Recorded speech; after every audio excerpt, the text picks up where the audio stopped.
साथियों नमस्कार। भारत के हर क्षेत्र में वर्तमान में चाहे ग्रामीण हो या शहरी हो, बीएलओ कुछ ज्यादा ही भ्रमण करते हुए नजर आ रहे हैं और हर एक के मन में ये जिज्ञासा है कि क्या हो रहा है। कुछ को पता है एसआईआर चल रहा है, लेकिन महत्वपूर्ण बिंदु यह है कि क्या है एसआईआर और इसमें क्या होना है और अपन किस प्रकार प्रभावित होंगे। तो आज का जो वीडियो है ये मैं सिर्फ ये बताऊंगा कि आपको एसआईआर में क्या करना है। हर एक मतदाता को वो किस प्रकार कर पाएंगे।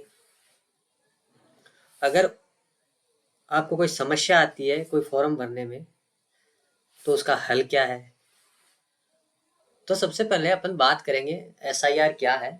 एसआईआर मतदाता सूचियों का एक तरह से शुद्धिकरण है।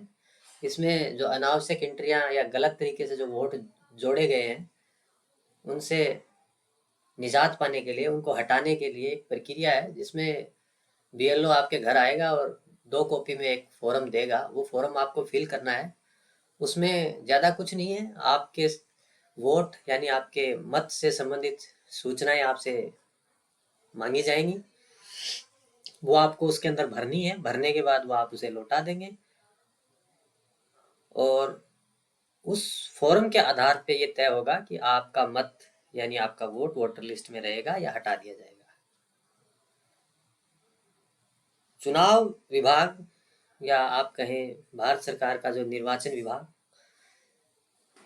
द्वारा ये माना गया है कि ये जो एसआईआर था ये पहले 20 वर्ष पूर्व यानी हर 20 वर्ष में एक बार होता है और 20 वर्ष पूर्व 2002 में हुआ था। तो 2002 में जिनके वोट रह गए थे वो वोट सही जुड़े हैं और 2002 के बाद इसके जो वोट जुड़े हैं या जुड़ रहे हैं उनके अस्तित्व को इसमें देखा जाएगा कि क्या वो वोट सही जुड़े हैं या गलत जुड़ गए हैं। अगर वो किसी का वोट गलत जुड़ गया है तो उसे इससे जो अपनी मतदाता निर्वाचक नामावली जिसे अपन वोटर लिस्ट कहते हैं उससे उसका नाम हटा दिया जाएगा। ये तो बात हुई एसआईआर की। इस वीडियो में अपन ये देखेंगे कि उस फॉर्म को अपन कैसे भरें ताकि अपना वोट या अपने परिवारजनों का वोट उसमें बना रहे। अब इसमें क्या क्या सूचना चाहिए गई है, कौन कौन सी सूचना देनी अनिवार्य है, ये हर एक चीज मैं इस वीडियो के माध्यम से आपको बताऊंगा। तो आप मेरी स्क्रीन पे देख रहे होंगे इस तरीके का एक फॉर्म वो बीएलओ आपको दे के जाएगा और इस फॉर्म के अंदर कुछ सूचनाएं जो आपसे संबंधित है वो टेबल नंबर 1 जो पहली टेबल है उसमें दर्ज होगी। उससे मिलान कर लें कि भाई ये जो फॉर्म आपको मिला है ये आपका ही है, किसी अन्य साथी जो आपके ही नाम से है उसका तो नहीं दे दिया है। सबसे पहले जो पहली टेबल होगी उसका जो कॉलम नंबर 1 होगा उसमें निर्वाचक का नाम होगा यानी आप है तो आपका या आपके जिस भी परिवारजन का वो फॉर्म है उसमें नाम होगा। फिर उसका इपिक नंबर बोलते हैं वोटर आईडी कार्ड को। वोटर आईडी कार्ड होगा, फिर आपका पता होगा। ठीक है, ये कॉलम नंबर 1 हो गया टेबल का, पहली टेबल का। पहली टेबल के दूसरे कॉलम में आपके बूथ की डिटेल होगी। भाई आपका वोट कार्ड डलता है, आपकी जो वोटर लिस्ट में कितने नंबर पे आपका नाम है उसको बोलते हैं क्रम संख्या। क्रम संख्या होगी, फिर भाग संख्या होगी और भाग का नाम यानी आपके बूथ का नाम। किसी स्कूल में है, किसी गेस्ट हाउस में है, किसी अर्बन एरिया में है तो किसी सामुदायिक भवन में है वो होगा। फिर आपकी विधानसभा निर्वाचन क्षेत्र या संसदीय निर्वाचन क्षेत्र का नाम होगा। जिस भी विधानसभा या निर्वाचन क्षेत्र के अंतर्गत आप आते हैं उसका नाम होगा। फिर आपके राज्य का नाम होगा। ये सभी सूचनाएं पहले से इस फॉर्म में छपी हुई होंगी। आपको मिलान करना है कि ये फॉर्म आपका ही है, किसी अन्य का तो नहीं है।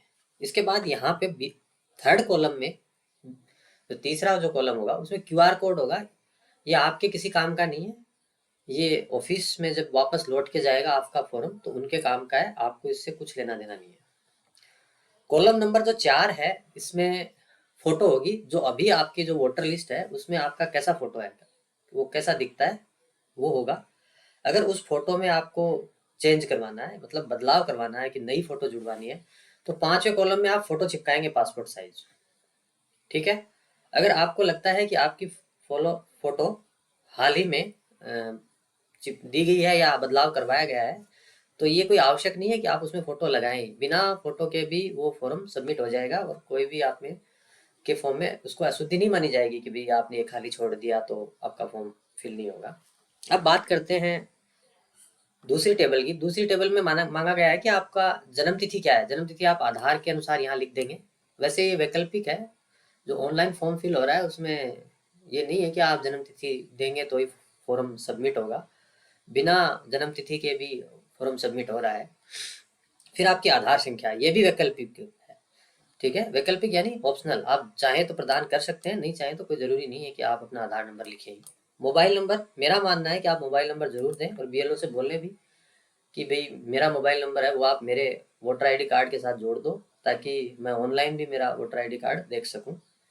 आप स्वयं भी अपना मोबाइल नंबर जोड़ सकते हैं ऑनलाइन माध्यम से। मैं इस वीडियो में आपको लास्ट में बता दूंगा कैसे जोड़ेंगे। लेकिन अगर आप चाहते हैं कि आप न जाएं ऑनलाइन पोर्टल पे, बीएलओ ये काम कर दे, तो उनको बोल देना कि भाई मोबाइल नंबर मैं प्रदान कर रहा हूँ, आप मेरा मोबाइल नंबर लिंक करवा देना। पिता या अभिभावक का नाम, ये बहुत ही आवश्यक है, इसके बिना आपका फॉर्म सबमिट नहीं होगा। पिता का नंबर सॉरी नाम जरूर दें और ये गलती ना करें, क्योंकि इसके अभाव में फिर आपका फॉर्म सबमिट नहीं होगा और फॉर्म सबमिट नहीं होगा तो आपका जो वोट है उसके कटने की आशंका रहेगी, क्योंकि आपका ये एनुमरेशन फॉर्म, जिसे परिगणना पत्र भी कहते हैं, प्रपत्र भी कहते हैं, ये जमा नहीं होगा। अगला, पिता अभिभावक का इपिक नंबर, अगर ये आपके पास उपलब्ध है तो दे दें, कोई ज़रूरी नहीं है कि आप प्रदान करें। माता का नाम, अगर आपकी माता का नाम आवश्यक है, बिना इसके ऑनलाइन फॉर्म सबमिट नहीं हो रहा है, मैंने फॉर्म सबमिट करके देखा है। और इसके अभाव में अगर आपका फॉर्म सबमिट कर देते हैं हार्ड कॉपी में, तो ये अपूर्ण मान के और इसको रिजेक्ट कर दिया जाएगा। तो सभी अपना माता का नाम जरूर दें। माता का इपिक नंबर, पति या पत्नी का नाम, पति या पत्नी का इपिक नंबर, ये सब ऑप्शनल है। अगर आप चाहें, जो शादीशुदा हैं, देना चाहें दे सकते हैं, नहीं देना चाहें न दें। ये किसी भी तरह से आपके इस फॉर्म को प्रभावित नहीं करेंगे, तो कोई ज़रूरी नहीं है कि आप लिखें। क्योंकि काफ़ी लोगों के असमंजस ये रह रहा है कि क्या क्या सूचनाएं दें, कुछ हमारे पास है नहीं, कैसे भरें, तो मैं उसके लिए ये वीडियो बना रहा हूँ। अगली जो टेबल है, टेबल नंबर 3, ये डिसाइड करेगी कि आपका मत जो है वो वोटर लिस्ट में रहेगा या फिर आपके नाम नोटिस इशू होगा, क्या होगा। इसको ध्यान से देखें। इसमें दो पार्ट हैं, एक दाहिने हाथ की तरफ और एक बाएं हाथ की तरफ। ठीक है, मैं इधर से पढ़ता हूँ। अंतिम विशेष गहन पुनरीक्षण की निर्वाचक नामावली में निर्वाचक का विवरण, ये उन लोगों के लिए है जो 38 वर्ष से ज्यादा के हैं और जिनका 2002 की वोटर लिस्ट में नाम था, क्योंकि ये मतदाता निर्वाचक नामावली यानी जो वोटर लिस्ट है उसका शुद्धिकरण ही है, और 2002 में जिसका नाम सही पाया गया तो उसका आज भी सही होगा, तो उनसे ये पहले वाला भरवाया जा रहा है। और ऐसे लोग जिनका 2002 में मत था और वो सही पाया गया, और उनके बच्चों का जो 38 साल से कम, यानी 2002 में तो उनकी उम्र 18 वर्ष नहीं हुई थी, उसके बाद हुई है और इस कारण से उनका वोट जुड़ा है, उनसे उनके जो रिलेटिव है यानी माता पिता दादा दादी, उनका डिटेल जो है वो इस वाले में भरना है, ताकि उनको भी वैलिड माना जाएगा, क्योंकि भाई उनके भी दादा दादी और माता पिता का मत सही था, तो ये मान रहे हैं कि वो लीगल वे में जुड़ा है, वो भारत के मूल निवासी हैं और किसी भी तरह की डुप्लीकेसी या वो नहीं है। तो उसको आप यहाँ लिखेंगे। अब अपन एक एक फील्ड की बात करेंगे, क्या क्या भरना है, क्योंकि सबसे बड़ी परेशानी उसी में है। निर्वाचक का नाम, अगर आपकी उम्र 38 वर्ष से ज़्यादा है और आपको ये फॉर्म भरना है तो आप अपना फॉर्म में नाम यहाँ लिख देंगे। इपिक नंबर अगर आप देना चाहें तो आप दे दें, बिना इसके भी ये जमा हो जाएगा, कोई परेशानी नहीं है।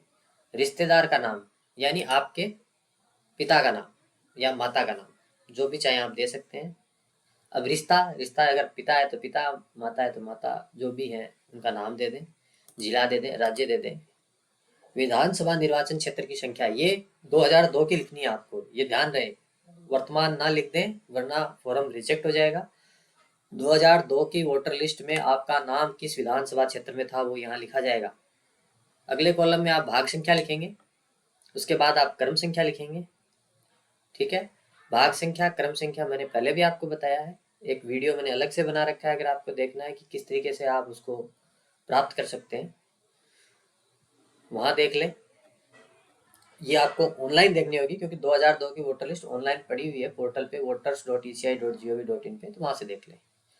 ठीक है। इसी प्रकार ये वाला भरना है। अगर आप 38 साल से छोटे हैं और आपके मम्मी पापा या दादा दादी का नाम 2002 की वोटर लिस्ट में था, तो आप लीगल वे में जुड़े हैं, तो उसकी डिटेल यहाँ आ जाएगी। आपके अगर माता पिता का नाम था तो माता पिता का नाम यहाँ आएगा। अगर 2002 की दो वोटर लिस्ट में आपका माता पिता का नाम अगर नहीं था, तो आपके दादा दादी का नाम यहाँ आ जाएगा। ठीक है।